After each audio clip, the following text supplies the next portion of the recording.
what's up, podcast? Welcome back, everybody. My name is Dmack. Welcome to Dmack's podcast. And today's guest, we have PM. And PM was here in California playing for my prep academy about 3 or 4 years ago. And he's here on the podcast today to talk about, his experiences in basketball and what he's up to now. So PM, go ahead and introduce yourself. Hey, my name is PM. I'm 22 years old. I play basketball for since I'm 8 years old, and I'm from France. So, how was it growing up in France and playing basketball? Like when you were younger, how did you start playing? Did you play at school or did you play like outside of school? So, how was it when you were younger playing basketball? So when I was young, I first started playing basketball in Martinique. So I was born in France, but then I moved to Martinique with my mom and my brother. So I just played I just started playing basketball in Martinique because my brother was playing and I saw him a lot play on the courts, and I just wanted to be like him and to play like him. So yeah, I started Martinique with my teammate Ivan that you had on your podcast Yeah. last time, Uh, and yeah, that's where I started. so, In Martinique, we don't play for a school, right? We play for the Yeah, we play for a club, for a team.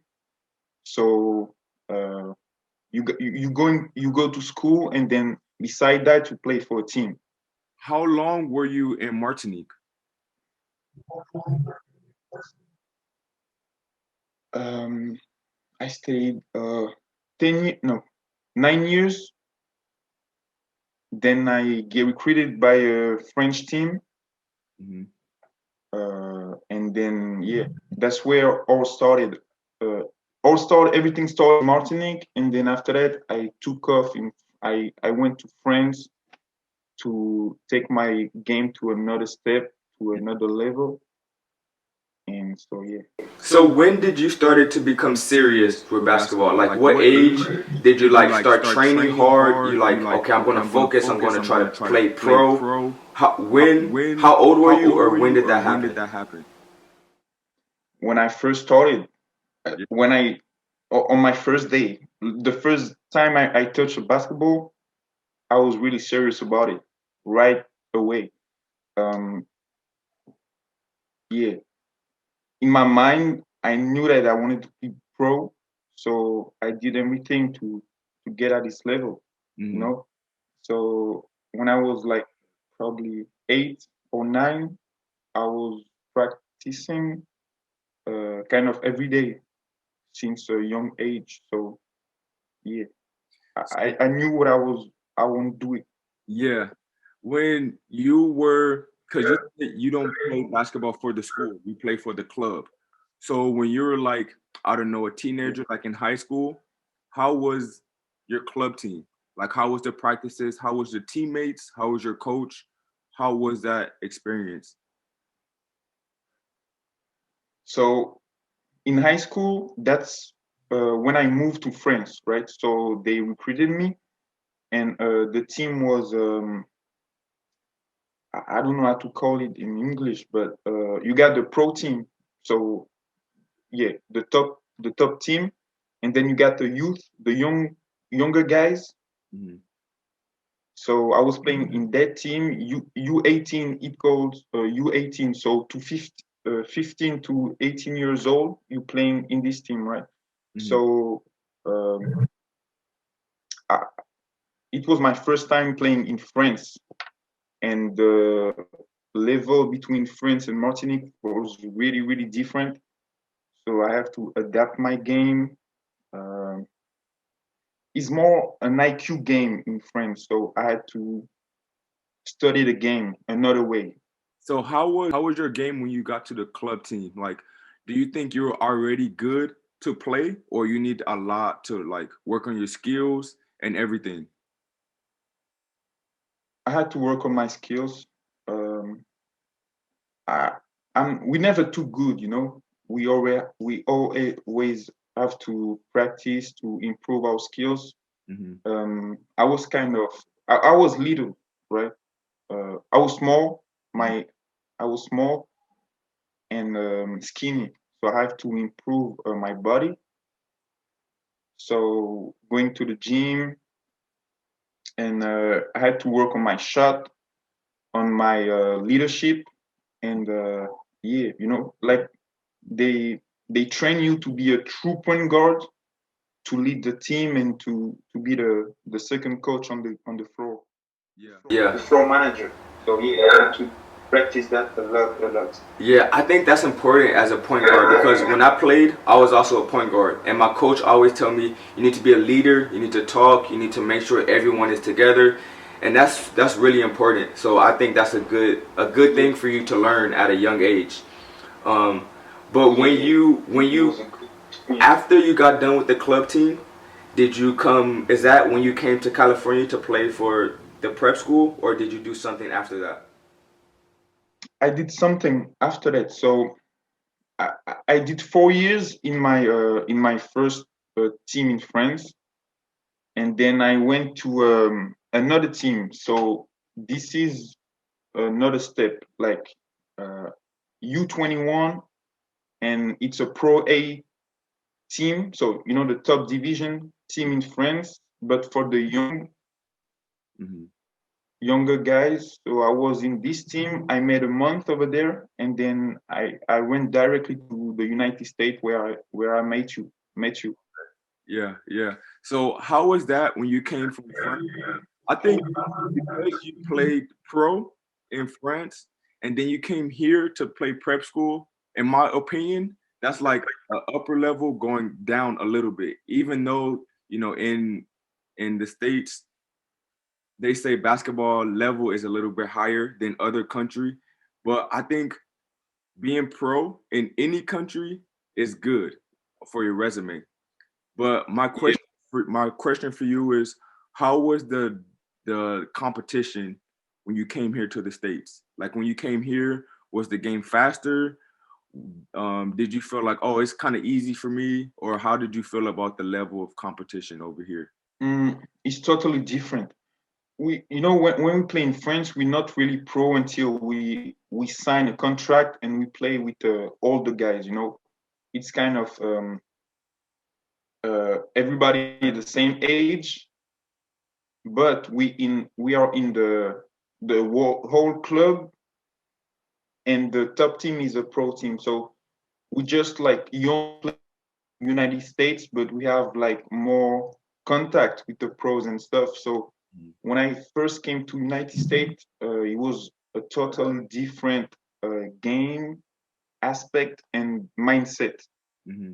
especially the mindset, because it's totally different. In United States, they want to eat you, they want to beat you, Yeah. and I think that's the real mentality, right? In Europe, they kind of they don't have the same mentality at all. So I had to um, adjust my game also. I was quick, but the game in the US is really fast. It's really tough, Mm-hmm. really physical, athletic. So I'm a skinny, small dude. Uh-huh. I'm playing against big point guards. They dunking, they doing stuff like that. Yeah. So you gotta play different. So you gotta be smart. That's where I think friends taught me a lot, you know, about the IQ and stuff. You just gotta think different, and yeah. But it was a really, really great experience. I Yeah. can tell. So from what I remember, when you came here, you were like the best defender, and your energy was always high. And that's really important for a guard to be able to play good defense and have good energy. Is that something you learned Yeah. like playing in pro, or you were always like that? You were always like a good defender. You were always like have a lot of energy. When you from when you want to do something, when you want to be pro, and nobody looks at you, you gotta you gotta have that in your heart. You gotta play with your heart, right? Yeah. And imagine you're in a big island, right? And you know you can do something in basketball, not be the best one, but you can play basketball, right? But nobody look at you, so you got to do something. You gotta show them that more that you want it more than everybody else, Hmm. you know. So like I told you, when I was 8 or 9, I was practicing like I was really um, hungry. I wanted to eat, Hmm. and I always been like that, you Yeah. know. Wow, that's good because I like that you say that when you want to like make it D1 or you want to make it pro, but nobody know you. You need to play hard and you need to play with heart. Yeah, That's so important because I've been coaching basketball for a long time. And sometimes I have some players that say, I want to play D1, I want to play pro, but they don't show that energy. So I think it's important that when you play basketball, you need to show what your passion. You need to like have that energy in the game, yeah, practice. exactly. Because you say you want to play pro. You say you want to play D1. So you need to show Yeah. energy. So do as yeah. Yeah, that's And the thing is, like, even if you're not that good at basketball, with energy you can be the best one. Because if you're really hard, if you play defense really hard and you attack the basket really hard, you yeah, can with the energy you can do something. yeah. And in the United States, that's what I uh, I noticed. A Mhm. lot of guys play with a big intensity, a Mhm. big energy. So yeah, it was good. Cool. So after you came here to the United States and you played for the prep school, what happened after that? What happened? I came home in Martinique to see my mom, and so I didn't have no team, no club. Um, I contact an agent. Hmm.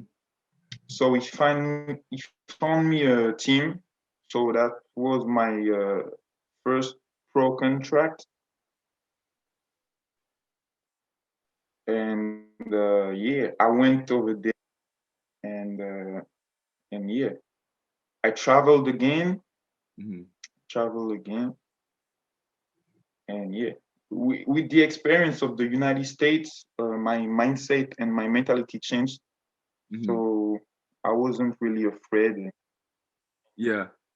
Yeah, So I think I was. when you signed the first contract, did you like travel a lot? Was the practice schedule hard? Did you guys like lift a lot of weights, have a lot of practice, travel, travel, travel? Like how was it? So I was practicing with the pro team, and then I was playing games with the second team, the second unit. Mm, So with the pro team, you have two practice a day, in the morning and then the afternoon, and every day, you know. But uh, for example, Monday morning you lifting, and then after that on the afternoon you practicing, and you have lift weight room twice a week. oh, okay. But like I said, I was playing with the second unit, so sometimes I was practicing 3 times in a day, Hmm. and after that I had the game on the weekend. Hmm. So we traveled.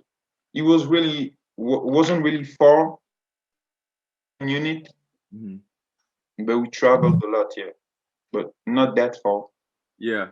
So on your team, were you guys like a really good team? Like did you win a lot of games or not really? How was your team? And how was your teammates too? Are your teammates like older? Are they like really good? My pro team on my second unit. The second unit. Some of the guys were older than me. Some of them were younger than me, and they were good. Um, I don't remember, but we went like we were fourth of the championship Mm, yeah. of the placement, and Yeah. yeah, we were good. We were good. But the pro team was really good also. Um, but the COVID-19 um, stop the season. They Mm-hmm. had a chance to make it to the Pro A, the first division, Mm-hmm. but with the COVID-19, they canceled the season and then didn't do it. Oh, okay. Okay. They didn't make it Yeah. to the top one division.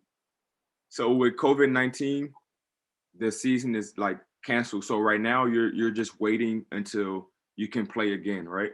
Yeah, except the pro team. So the first division, the second one, and the third division can play because like they pro, but the fourth and the fifth division and everything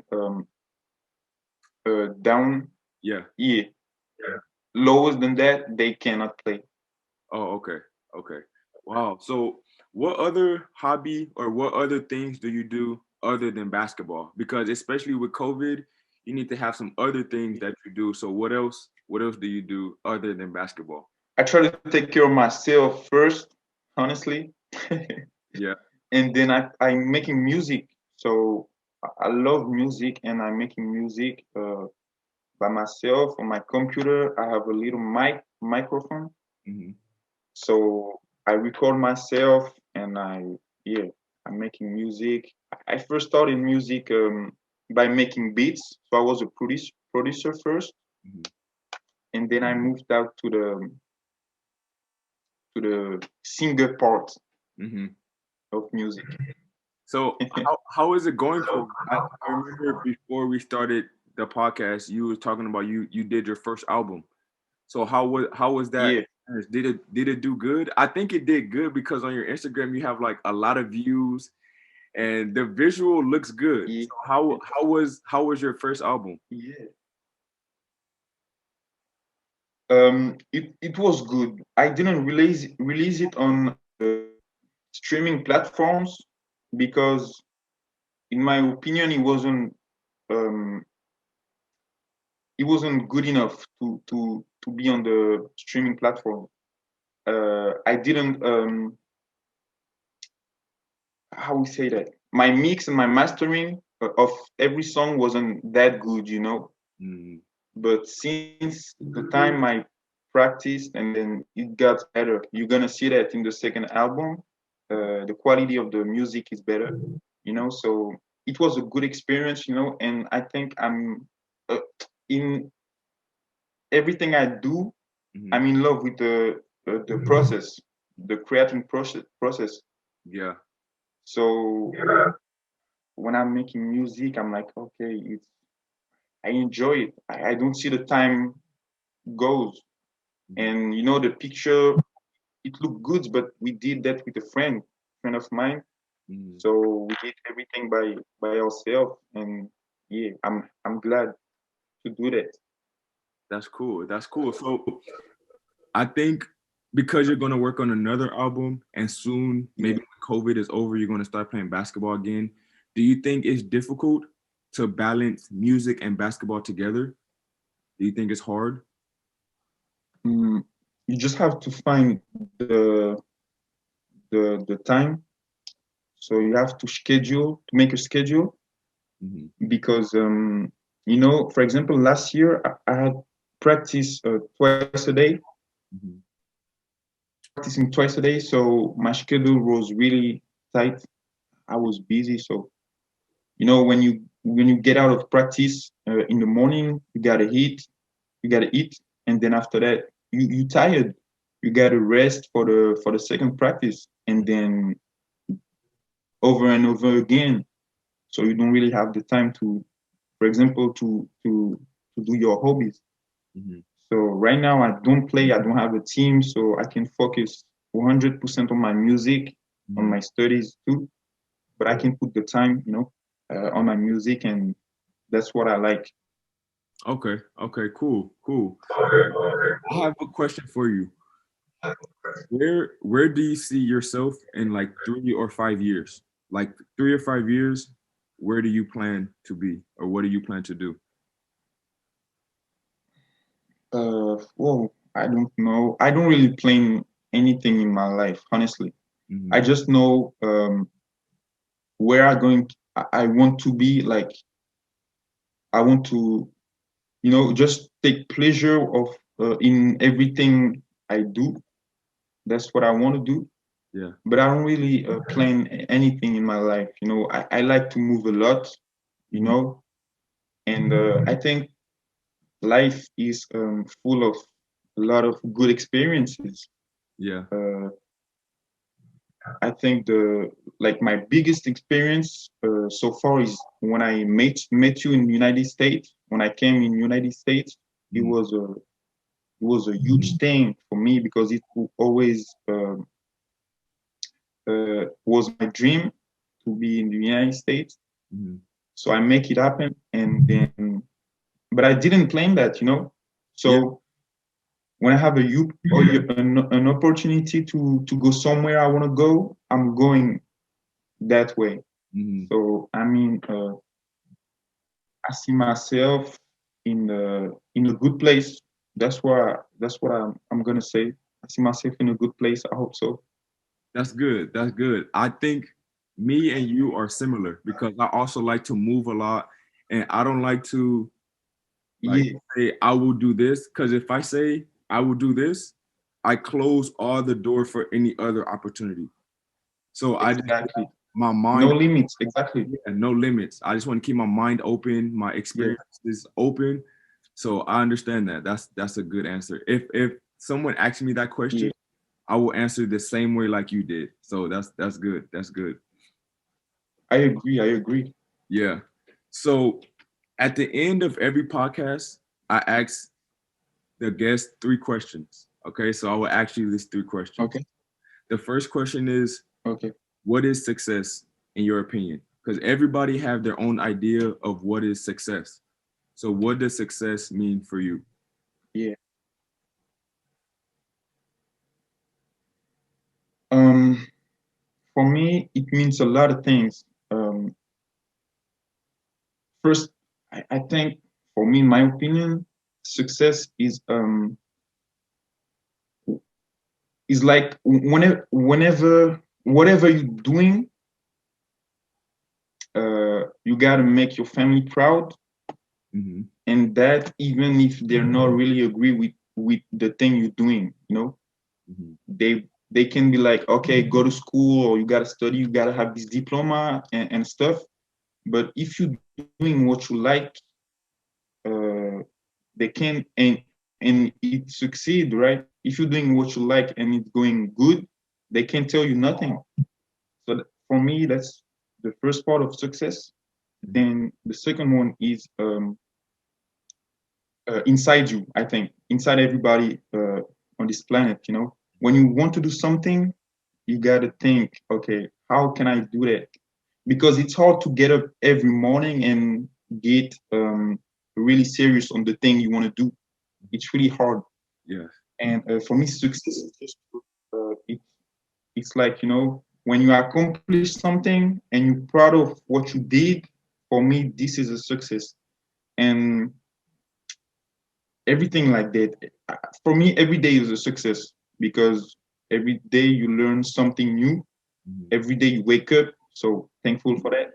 Mm-hmm. And every day you move forward Yeah. than yesterday. So it's a different journey, a different day, and different opportunity to another opportunity to make what you like in life and what you want to do in life. So for me, that is success, and yeah, that is success. But I think it's a lot of little things. Mm-hmm. What makes your life really, what makes you really happy inside you. Mm-hmm.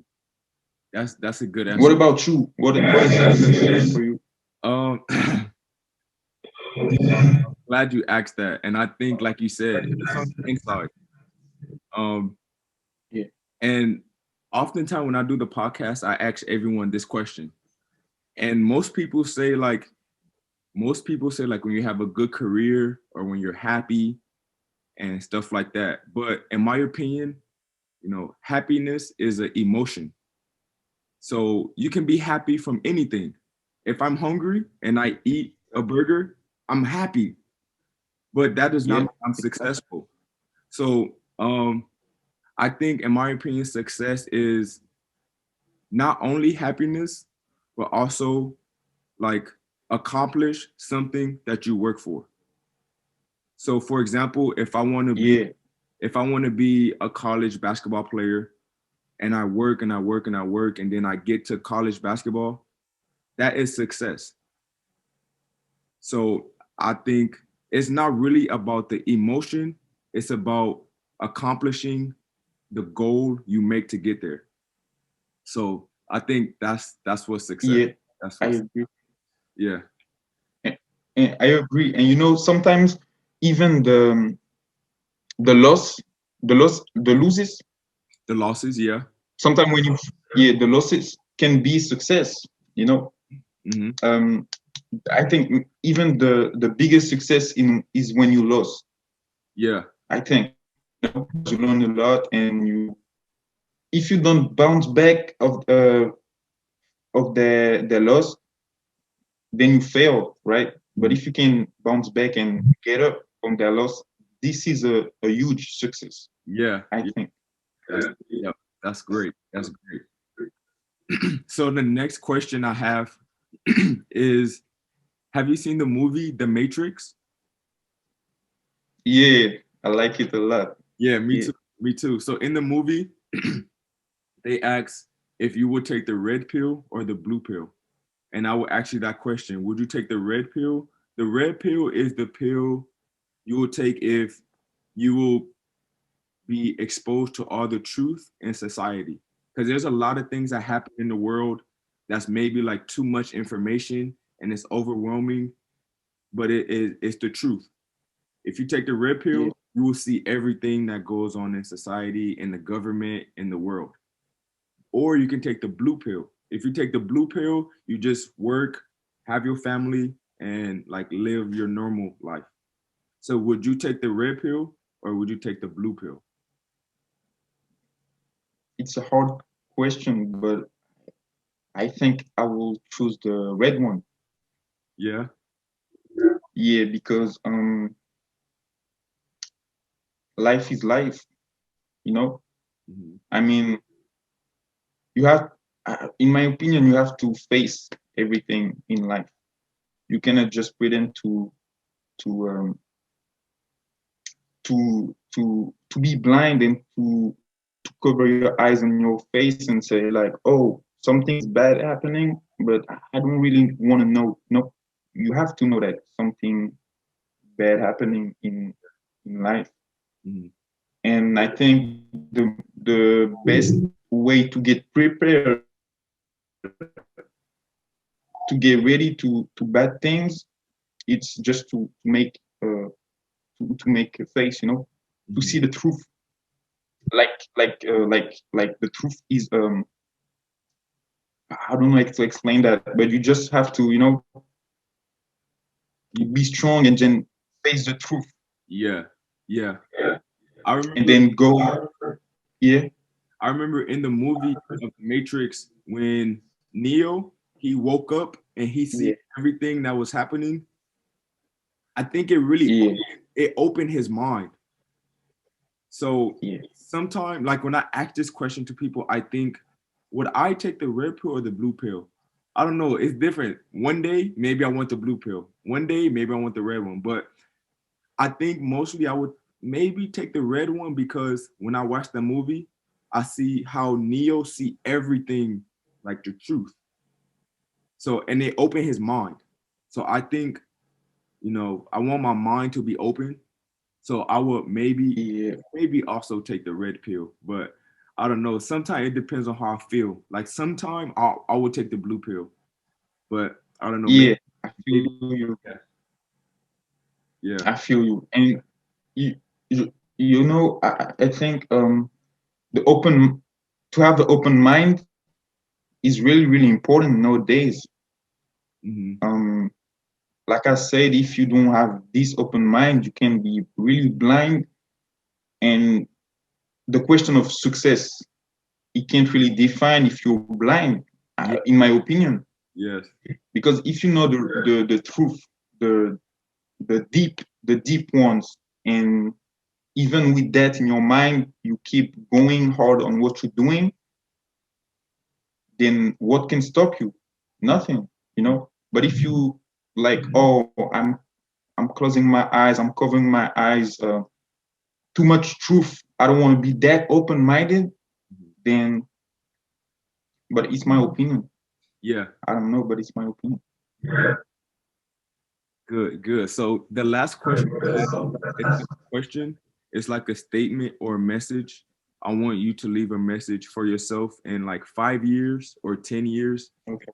So leave us a message for yourself to listen to in the future. Okay, I'm gonna look the camera. Um, Hi PM. I hope you're gonna practice your English again because it's very terrible. And yeah, keep doing what you like to do and keep doing what you're doing as you do it, but you gotta be more serious on some things, you know. You gotta be more thankful and grateful, because sometimes you can how we say that, you know, you can be too greedy. Yeah, you want everything, but you got to be thankful and grateful for what you have in the moment right now. And yeah, I know everything's gonna be all right for you because everything's gonna be all right, you know. I'm not too confident, but uh, I want to be positive, that it's, yeah, stay positive and don't listen what other people telling you. Just listen your heart. That's all I gotta say, and your family. And yeah, be proud of what you do. And yeah, that's it. Cool, cool. So PM, thank you for coming on the podcast. I remember when you first came here to the States, your English was not good. Like you speak no English. And then you stayed here for Oh, like a year or maybe a little bit more than a year, and your English, it went way up so fast. And now you're on a podcast and you did a whole podcast speaking English. That's a lot of progress. So that shows yeah. how much English you've been learning. So good job, good job. And again, thank you for coming on the podcast. Thank you. Thank you for having me, Dmack. It's been a pleasure. I don't know if you guys know what Dmack did for me, for everybody in the team, right? And I want to tell you that because you were like you did a lot of things for us with Musa, Ivan, and all the guys who were with me. You practiced, yeah, you was practice with us every day. You was with us every day, and you kind of inspirational thing, Yeah, inspiration, yeah, inspiration. because yeah, inspiration, because when I saw you first, you know, you kind of my size, right? And we played at each other. I remember you was beating my ass when I was first in United States, Hmm. and I was like, no way, Dmack gonna beat my ass all day long. So I gotta do something on that. And yeah, you push us a lot, really hard, and I like the way you grind. I really appreciate the way you grind, and it shows how bad you want to make it, and you're gonna make it because you, like you said, you traveled a lot, China and stuff, Africa, and like I told you, in France, there's a lot of players who want to be the next big player, Hmm. and I think you should, or you can be a really great trainer, personal trainer, Hmm. because that's what I felt when I was in United States. That's what I really felt. You have a lot of skills, a lot of knowledge about basketball, and stuff, so you can do a big thing. So yeah, I hope you doing good on your side. And yeah, it's been a pleasure. Thanks for having me again. Thank you, It P. was And a pleasure. something I just want to talk about real quick. Thank you so much for all the compliment. And I think that's something that's important for me as like a I young. mean it. I think I should inspire people and motivate them to be great. And I want to. Yeah, My thing as a coach and a trainer is to lead by example. So if I want my players to grind and work hard, I will be the example so they can see it. Like, oh, okay, yeah, if I want to be a great player, I need to be like this. I need to be like this. Because when I was younger, I really didn't have a lot of people to see in my close circle how to be good, how to be great. So when I got older and I seen people around me like, oh, he's great. I want to be like him. And then I see how I want to be. So every time somebody come to my academy or every time somebody come from overseas to the academy, I want to lead by example. So thank you for noticing that and thank you for saying that. And we can have all my viewers that are viewing this video um, to also be a leader for everybody that's coming behind you. Because a lot of people look up to you. It don't matter if you're young, 20, 21, or 35. It don't matter. There's always somebody looking up to you. Always somebody that want to yeah. follow, be like you. So I think that's really important. Exactly, Yeah. exactly. Yeah, I So think too. yeah. And you have the background, you have the history and everything of yourself to handle that. Mhm, That's why you're doing. mhm, That's why you're doing it that good. mhm. Yeah. So again, man, thanks again for joining the podcast. Thank you so much. Um, and Thanks for having me. for all the viewers, I want to thank you guys for watching. I hope you guys enjoyed the episode. I'm still going to be dropping one video every single day. So I hope you guys are staying tuned. I hope you guys subscribe so I can get the notification of when I post videos. And stay tuned for everything I have coming up in the future. Thank you guys for watching. I'll see you guys soon. Peace.